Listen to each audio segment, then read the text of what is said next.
Imagine this: you're walking down the street, minding your own business, when someone shouts an insult at you. Maybe they call you stupid, maybe they make fun of your appearance. How do you feel? Angry? Hurt? Or maybe you just shrug it off. We've all been insulted at some point, and let's be honest, most of us have thrown an insult at someone, even if it was just in our heads. But have you ever stopped to wonder, are insults actually bad? Or could they have some hidden value? Stick around, because today we're diving deep into the surprising psychology of insults. Insults are everywhere, from school playgrounds to online comment sections, from political debates to stand-up comedy. People insult each other all the time. Society generally teaches us that insults are bad, that they're hurtful and unnecessary. But what if I told you that insults might actually serve a purpose? Think about it. Why do humans insult in the first place? If it was truly useless, wouldn't it have disappeared from human behavior over time? To answer this, let's first break down the psychology behind insults.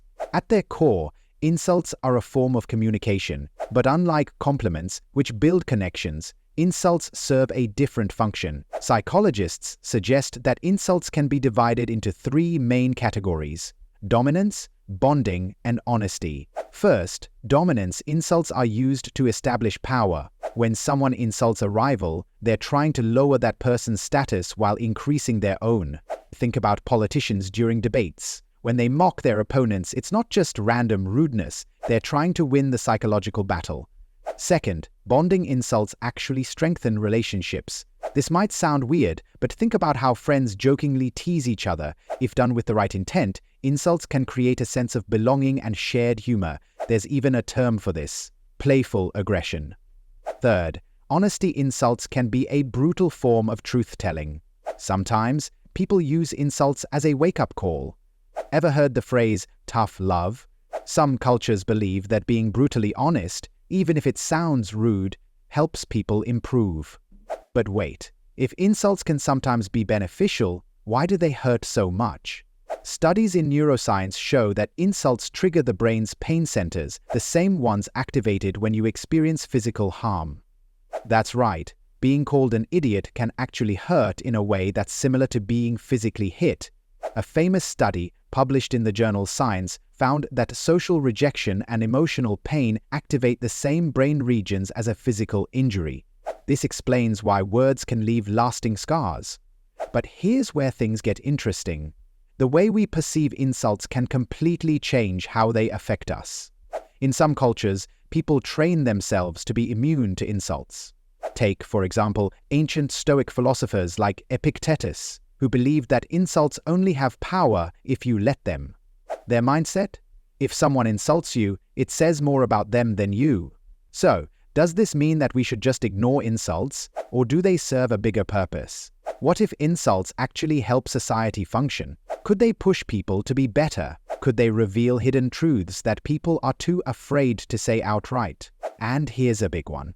If insults were completely removed from human interaction, would communication become too fake and superficial? Let's take an example from history. Did you know that some of the greatest thinkers in history used insults to challenge ideas?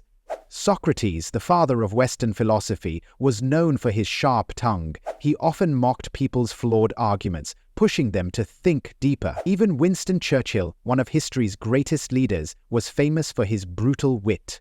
Then there's comedy. Stand-up comedians roast people all the time, and we love it. Why? Because humor can soften the blow of an insult while exposing uncomfortable truths. So, if insults can sometimes be useful, should we be more open to them? Or should we still avoid them altogether? In today's world, people are becoming more sensitive to words. Social media is full of discussions about cancel culture, offensiveness, and verbal harm. But here's the tricky part. Where do we draw the line between an insult that's harmful and an insult that's constructive? If a friend roasts you about being lazy, is that mean or is it motivation? If someone insults your work, is it bullying or tough criticism? And if society bans all insults, do we risk losing freedom of speech? So, are insults really bad?